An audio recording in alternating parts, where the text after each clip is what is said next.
Hello बच्चों, मैं doctor छाया सक्सेना। अभी हम लोग ने पिछले पार्ट में ये एवरेस्ट मेरी शिखर यात्रा पढ़ी थी ना, पहले पार्ट में। अब उसका बाकी का पोर्शन पढ़ते हैं, दूसरे पार्ट का। ठीक है। एवरेस्ट मेरी शिखर यात्रा की लेखिका आप लोग को पता ही है, बछेंद्री पाल जी हैं। चलिए अब आगे पढ़ते हैं। 15-16 मई 1984 को बुद्ध पूर्णिमा के दिन मैं लहोत्से की बर्फीली सीधी ढलान पर लगाए गए सुंदर रंगीन नायलॉन के बने तंबू के कैंप 3 में थी।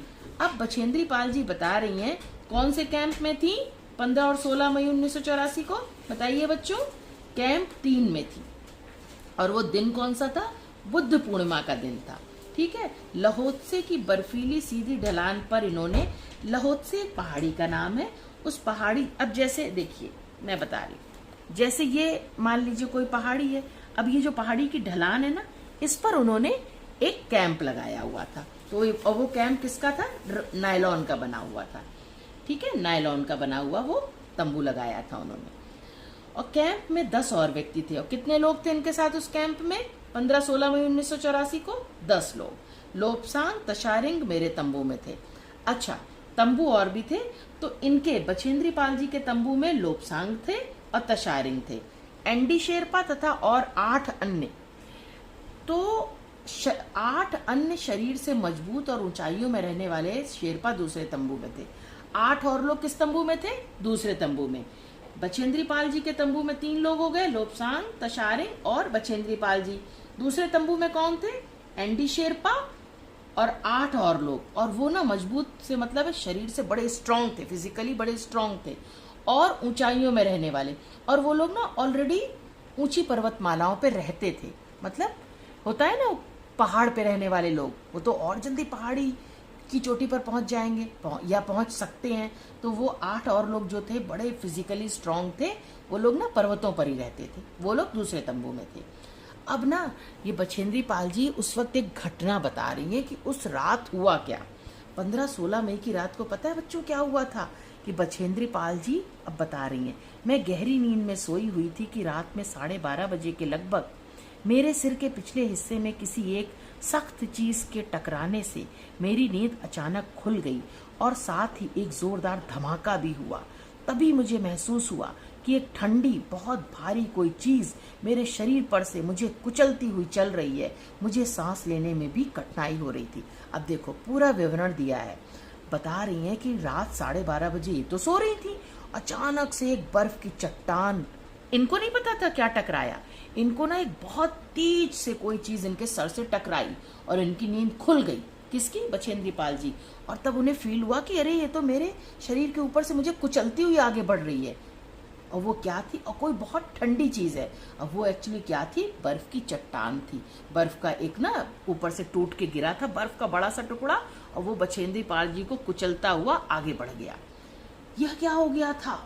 एक लंबा बर्फ का पिंड हमारे कैंप के ठीक ऊपर लहोत्से ग्लेशियर से टूटकर नीचे आ गिरा था। अब वो क्या था? बर्फ का पिंड मतलब बर्फ का टुकड़ा। अब बता रही हैं कि एक बर्फ का टुकड़ा, अब ये जिस कैंप में थे ना, उसके ऊपर ही लहोत्से ग्लेशियर था, लहोत्से की पहाड़ी पे जो ग्लेशियर था, तो लहोत्से ग्लेशियर से ही बर्फ का एक बड़ा सा टुकड़ा गिरा था जो इनको कुचलता हुआ आगे बढ़ गया था और उसका विशाल हिमपुंज बन गया था। बहुत बड़ा बर्फ का हिमपुंज मतलब बर्फ का समूह, एक बहुत बड़ा बर्फ का समूह बन गया था। एक बड़ा टुकड़ा गिरा और आगे वो बहुत बड़ा बर्फ का समूह बन गया था। हिमखंडों मतलब बर्फ के टुकड़ों, फिर आ गया बर्फ के टुकड़ों तथा जमी हुई बर्फ के इस विशाल काय पुंज ने, विशाल काय पुंज मतलब बहुत बड़ा बर्फ का समूह। ठीक है। तो वही बता रहे हैं कि क्या हुआ कि ये जो हिमखंड था, बर्फ का बड़ी बड़ी चट्टान थी, बर्फ के टुकड़े और जमी हुई बर्फ के इस विशाल काय पुंज ने, बड़े से बर्फ के समूह ने एक एक्सप्रेस रेलगाड़ी की तेज गति और भीषण गर्जना के साथ सीधे ढलान से नीचे आते हुए हमारे कैंप को तहस नहस कर दिया। वास्तव में हर व्यक्ति को चोट लगी थी। यह एक आश्चर्य था कि किसी की मृत्यु नहीं हुई।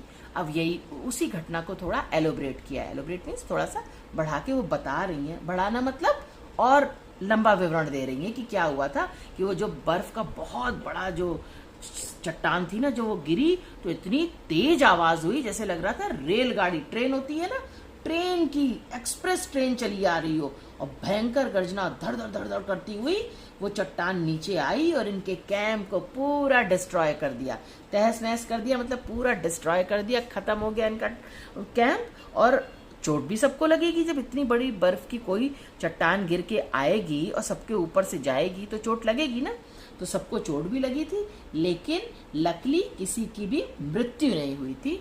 ये बहुत शुक्र की बात है कि किसी की मृत्यु नहीं हुई थी, ईश्वर की दया से।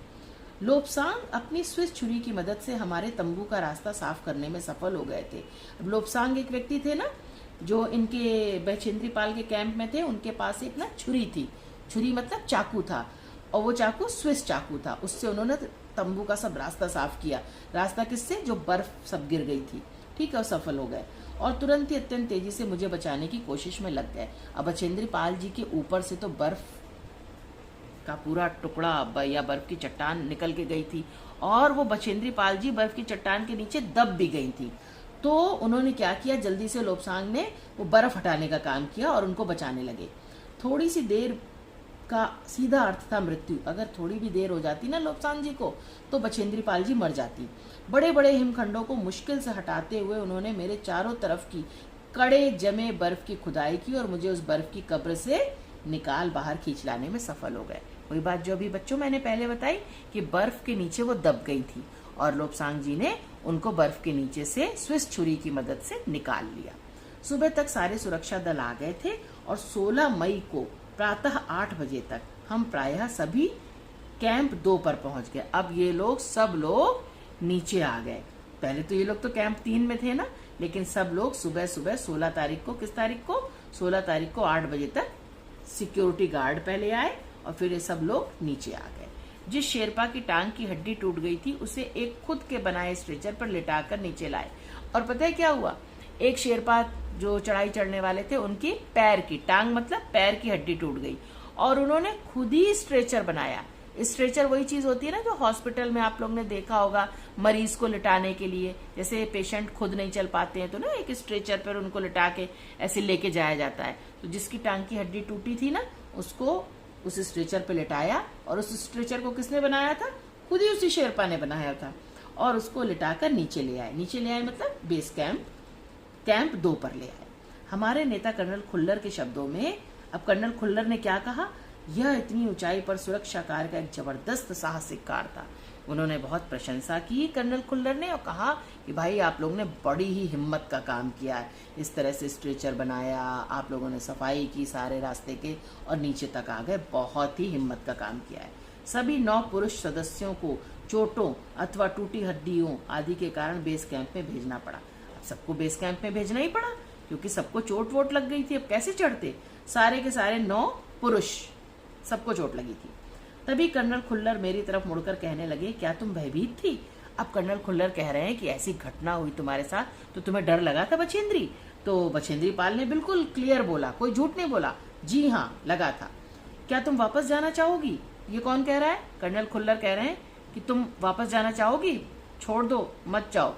मतलब अब तुम पर्वत पर क्या वापस चाहती हो कि फिर से शिखर की चढ़ाई चढ़ी जाए?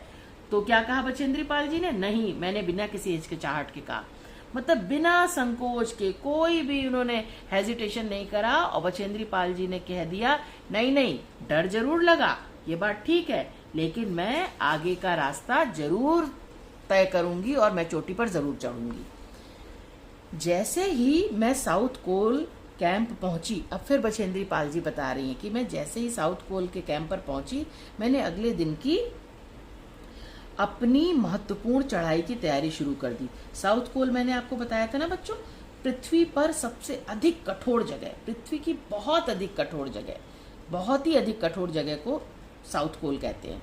तो जैसे ही वो वहां पर पहुंची, इन्होंने अपने अगले दिन की चढ़ाई की तैयारी कि मैं अगले दिन कैसे कैसे चढ़ूंगी, क्या क्या करना शुरू कर दिया। अब क्या क्या किया उसमें तैयारी में? मैंने खाना, कुकिंग गैस तथा कुछ ऑक्सीजन सिलेंडर इकट्ठे किए। ठीक है, इसमें कुछ भी नहीं है बताने का। खाना कुछ इकट्ठा किया, थोड़ी कुकिंग गैस मतलब वही गैस जिस पे खाना बनाया जाता है, और ऑक्सीजन सिलेंडर लेकर बच्चों ऊपर चढ़ना पड़ता है क्योंकि चढ़ाई पर ऑक्सीजन की कमी हो जाती है। जब दोपहर 1:30 बजे बिस्सा आया, उसने मुझे चाय के लिए पानी गर्म करते देखा। बिस्सा भी एक पर्वतारोही था। उसने देखा कि मैं बछेंद्री पाल पानी गर्म कर रही हूँ। किसके लिए? चाय के लिए। जय और मीनू अभी बहुत पीछे थे। मैं चिंतित थी क्योंकि मुझे अगले दिन उनके साथ ही चढ़ाई चढ़नी थी। अच्छा, बछेंद्री पाल जी को ना जय और मीनू के साथ चढ़ाई चढ़नी थी और जय और मीनू बहुत पीछे चल रहे थे, वो धीरे धीरे आ रहे थे। अब ये बता रही हैं वो धीरे धीरे क्यों आ रहे थे? क्योंकि वे भारी बोझ लेकर और बिना ऑक्सीजन के चल रहे थे। अब बिना ऑक्सीजन के बच्चों पर्वत पर चढ़ने में सांस फूलती है तो हमारी गति धीमी हो जाती है, मतलब हमारी स्पीड धीमी हो जाती है। तो जय और मीनू चूंकि सामान भी लादे हुए थे अपने कंधे पर और वो बिना ऑक्सीजन के भी चढ़ रहे थे, इसलिए वो थोड़ा धीरे चढ़ रहे थे। क्लियर है ना बच्चों? समझ आ रहा है ना?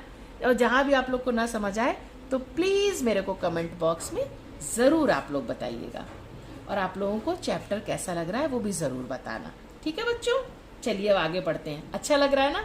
बहुत इंटरेस्टिंग चैप्टर है। और पता है इस चैप्टर में एक बहुत अच्छी बात है, एक क्या पूरी ही अच्छी बात है कि आपका लक्ष्य कितना भी कठिन हो, लेकिन एक बार आप ठान लो ना, आप सब कुछ प्राप्त कर सकते हो, जीवन में सब कुछ हासिल कर सकते हो अगर आपके दिल में सच्ची लगन हो अपने लक्ष्य की ओर काम करने की।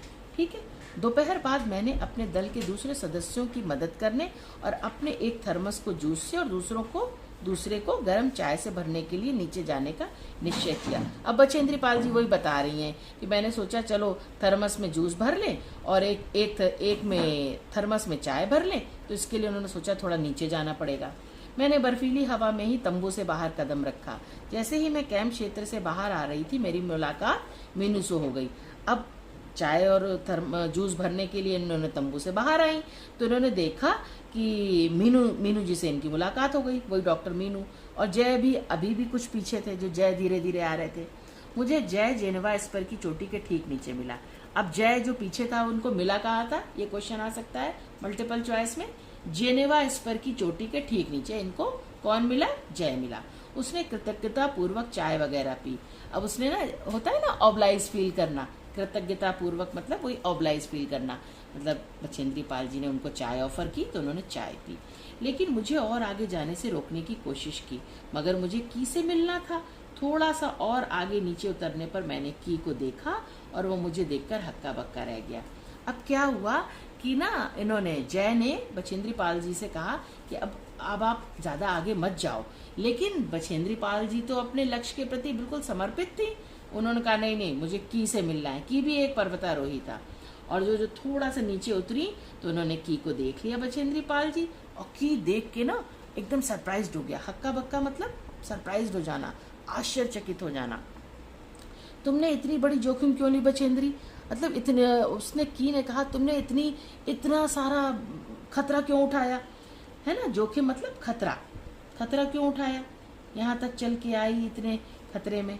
मैंने उसे दृढ़ता पूर्वक कहा, मैं भी औरों की तरह एक पर्वतारोही हूँ, इसलिए इस दल में आई हूँ। शारीरिक रूप से मैं ठीक हूँ, इसलिए मुझे अपने दल के सदस्यों की मदद क्यों नहीं करनी चाहिए? तो इन्होंने चाय वगैरह जो पिलाई थी ना, तो की ने मना किया था कि तुम मत आओ नीचे, तो वही वो कह रही हूँ, अरे मैं भी एक नॉर्मल पर्वतारोही हूँ। पर्वतारोही मतलब पर्वत पर चढ़ने वाली, और मैं फिजिकली ठीक भी हूँ शारीरिक, तो मैं क्यों ना अपने साथियों की मदद करूँ? तो इस बात पर ना की हंसा। उसने पेय पदार्थ से प्यास बुझाई, मतलब जो ये चाय और जूस लाई थी वो पिया, उसकी प्यास शांत हुई। लेकिन उसने का मतलब की ने, उसने मुझे अपना किट ले जाने नहीं दिया।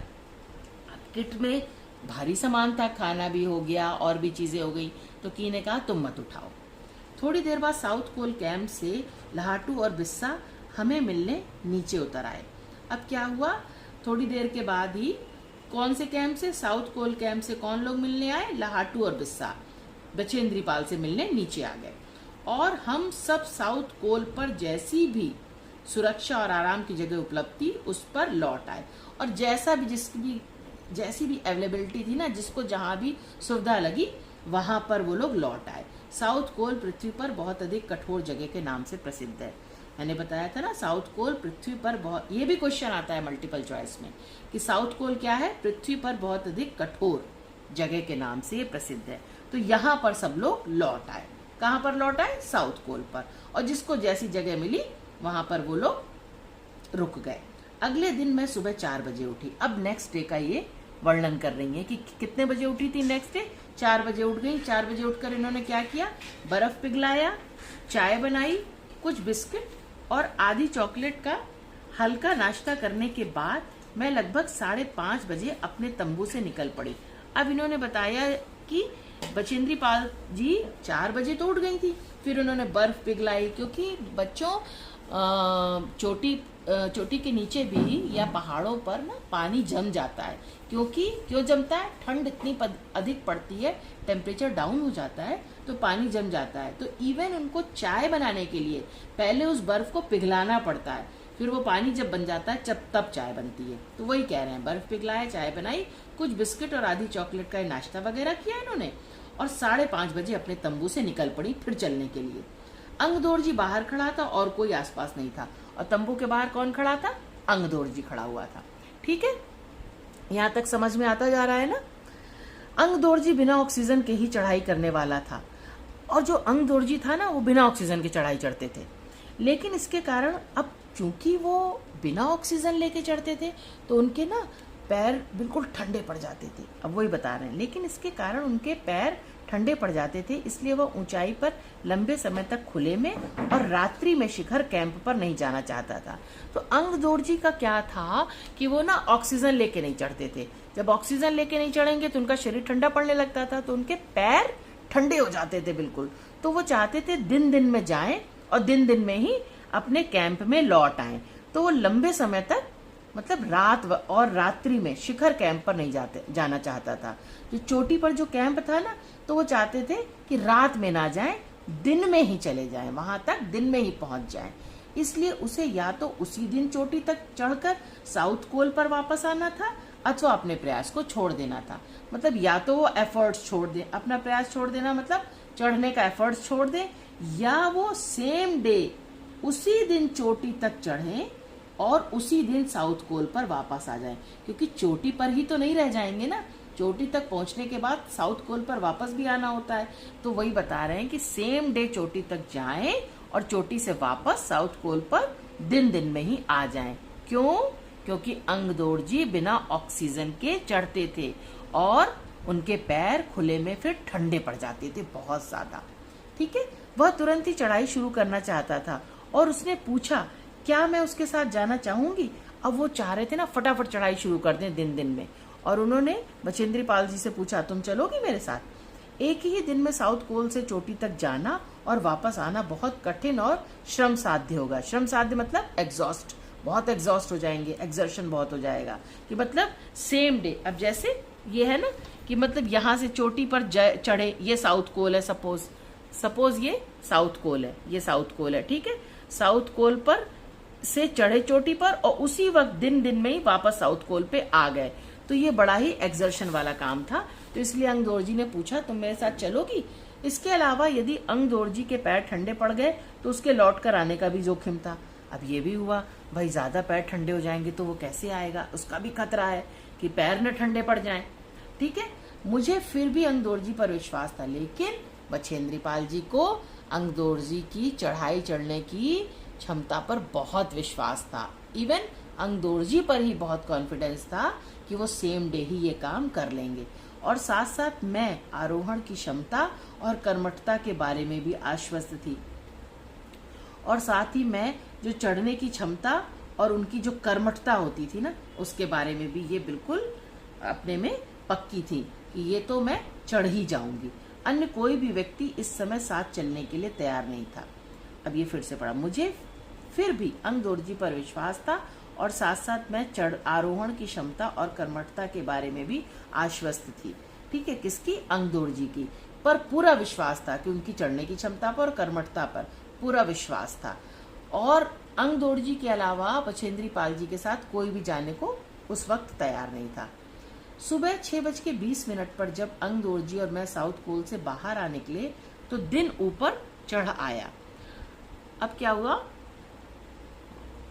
6:20 पर ही ऐसा लगा नहीं, इनफैक्ट हुआ, क्योंकि धूप भी ऊपर जल्दी निकलती है तो दिन चढ़ आया।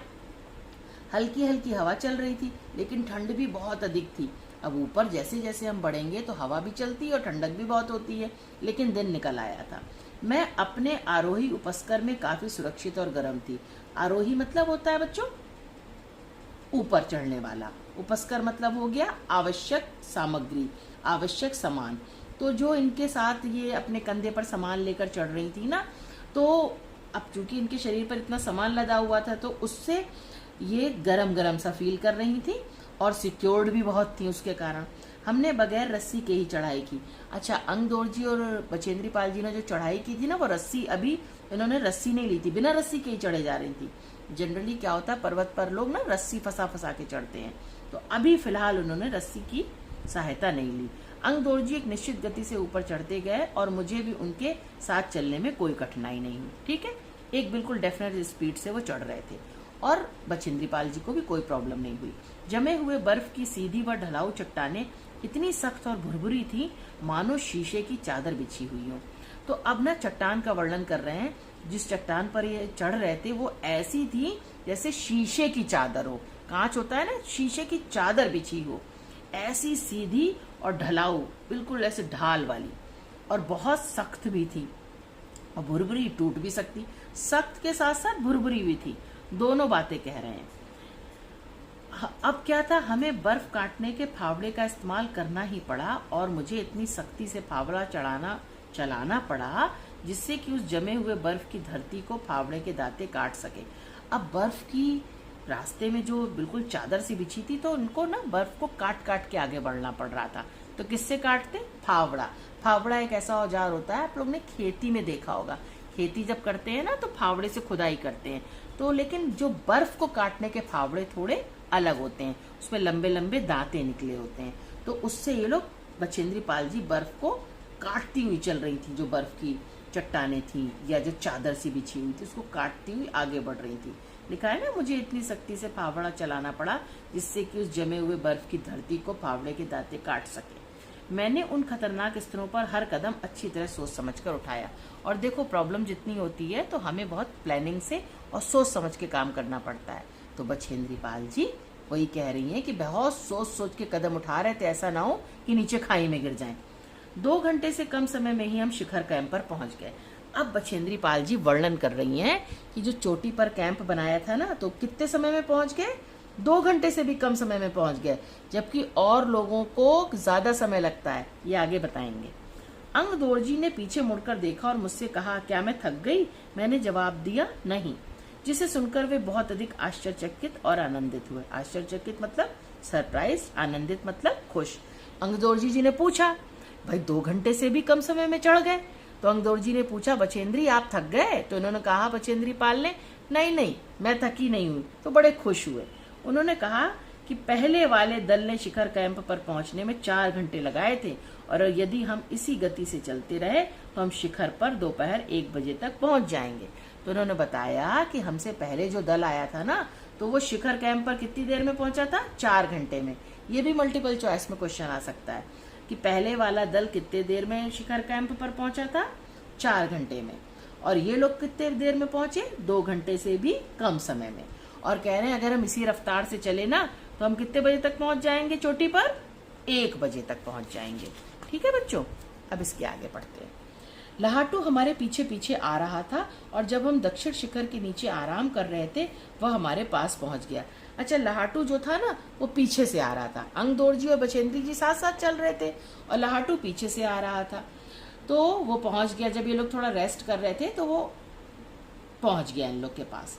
थोड़ी थोड़ी चाय पीने के बाद हमने फिर चढ़ाई शुरू की। लहाटू एक नायलॉन की रस्सी लाया था। अब ये बता रहे हैं कि लहाटू क्या क्या लाया था और कैसे कैसे ये लोग आगे बढ़े।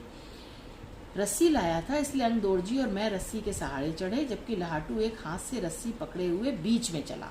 उसने रस्सी अपनी सुरक्षा के बजाय हमारे संतुलन के लिए पकड़ी हुई थी। अब ये बता रहे हैं कि लहाटू कौन सी रस्सी लाया था, नायलॉन की एक रस्सी लाया था और उसने क्या किया, एक तरफ अंगदोर जी रस्सी के एक छोर पर, दूसरे छोर पर बछेंद्री पाल जी, और बीच में कौन था, लहाटू था।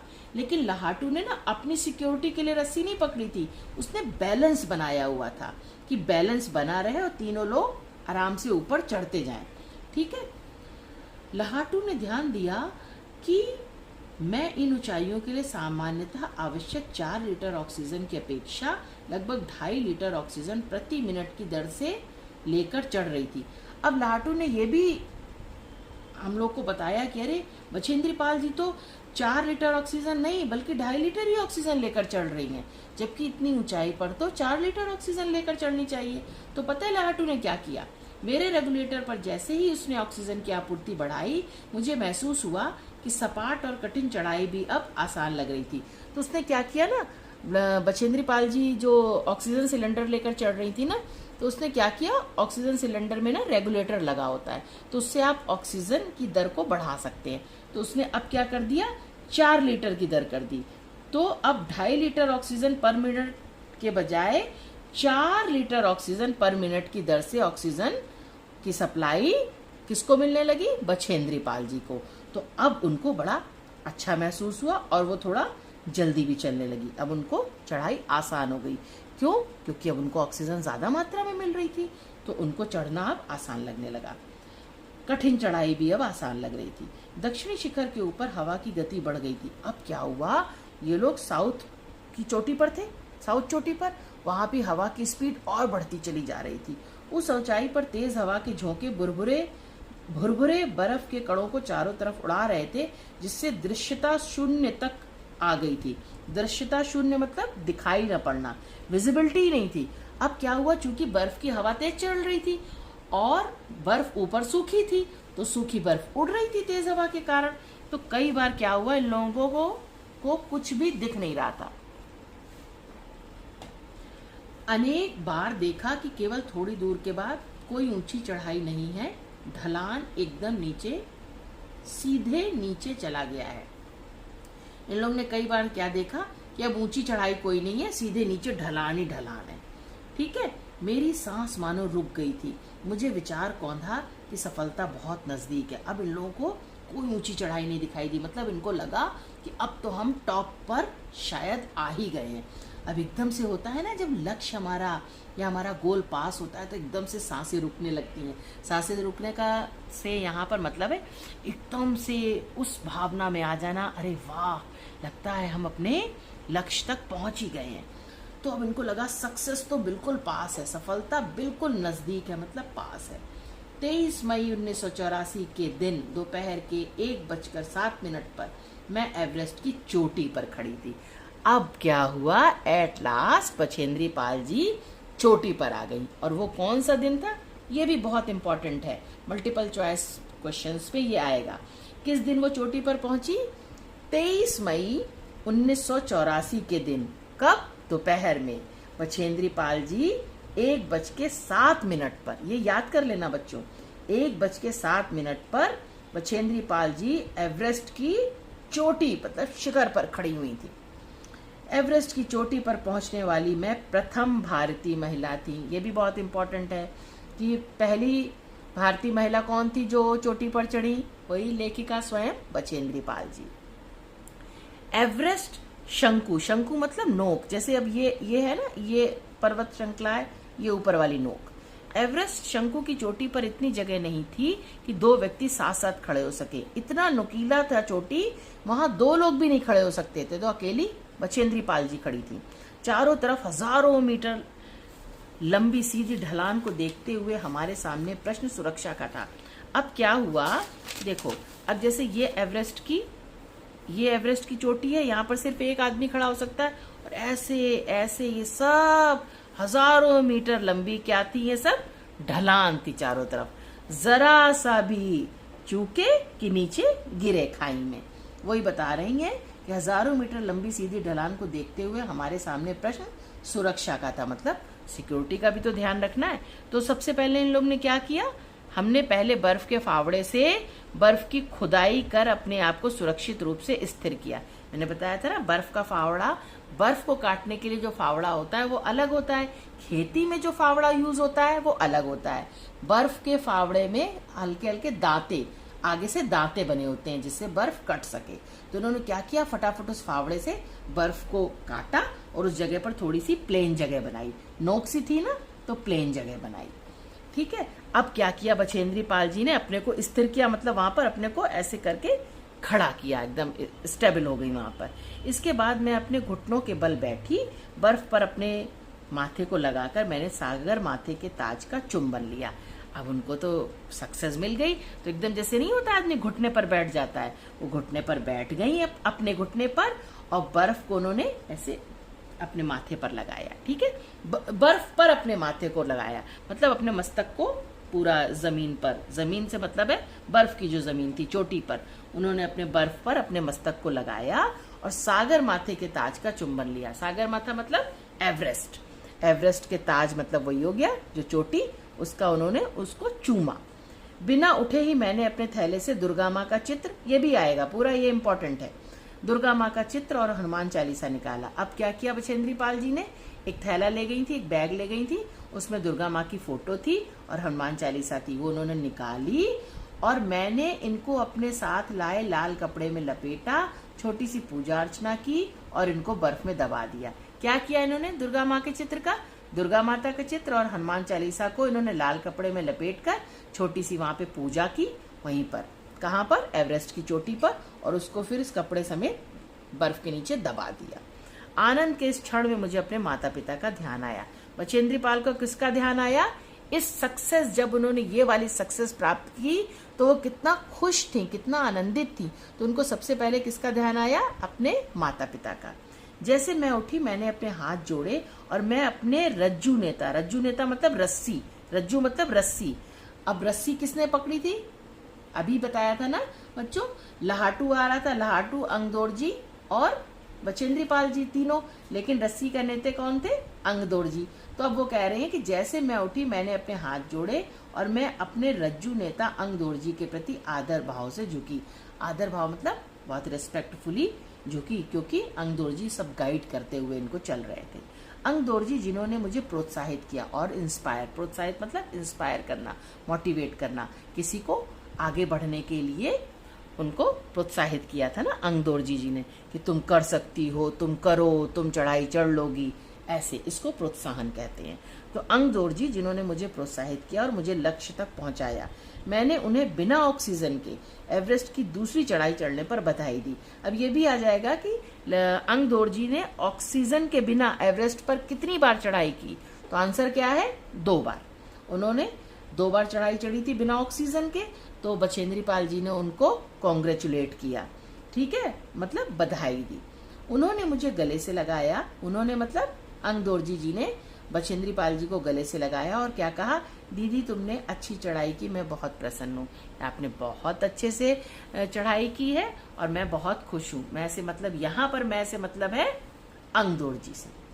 कुछ देर बाद सोनम पुलवर पहुंचे। अब क्या हुआ, थोड़ी देर के बाद चोटी पर सोनम पुलजर भी पहुंच गए और उन्होंने फोटो लेने भी शुरू कर दिए। वहां जब सक्सेस मिलती है ना, अब लक्ष्य को प्राप्त कर लिया तो उन्होंने कुछ फोटो शूट किए, ठीक है। इस समय लाहाटू ने हमारे नेता को, नेता कौन थे बच्चों, याद करो, बताओ, कर्नल खुल्लर, हमारे नेता को एवरेस्ट पर हम चारों के होने की सूचना दे दी। अब 4 में हो गए ना, अंगदौर जी और लाहाटू और बछेंद्री पाल जी और सोनम पुलजर।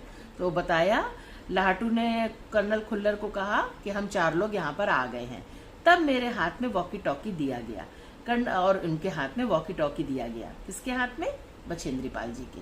कर्नल खुल्लर हमारी सफलता से बहुत प्रसन्न थे, बहुत खुश थे कर्नल खुल्लर कि तुमने जो है विजय प्राप्त कर ली, एवरेस्ट पर को फतेह कर लिया, चोटी पर आ गई। और मुझे बधाई देते हुए उन्होंने क्या कहा, ये भी पूरी लाइन इंपॉर्टेंट है, मैं तुम्हारी इस अनूठी उपलब्धि से के लिए तुम्हारे माता पिता को बधाई देना चाहूंगा। अनूठी उपलब्धि मतलब एक्सेप्शनल अचीवमेंट, बहुत अनूठी उपलब्धि का मतलब तो अचीवमेंट समझ रहे हो, अनूठी मतलब एक्सेप्शनल, बहुत ही मुश्किल से जो उपलब्धि प्राप्त होती है, तुमने ऐसी अनूठी उपलब्धि प्राप्त की है, ऐसा अचीवमेंट किया है, ऐसी सक्सेस मिली है, ऐसी सफलता तुम्हें मिली है, और इस सारी सफलता के लिए मैं किसको बधाई देना चाहूंगा? तुम्हारे माता पिता को। वे बोले कि देश को तुम पर गर्व है। गर्व है मतलब प्राउड है।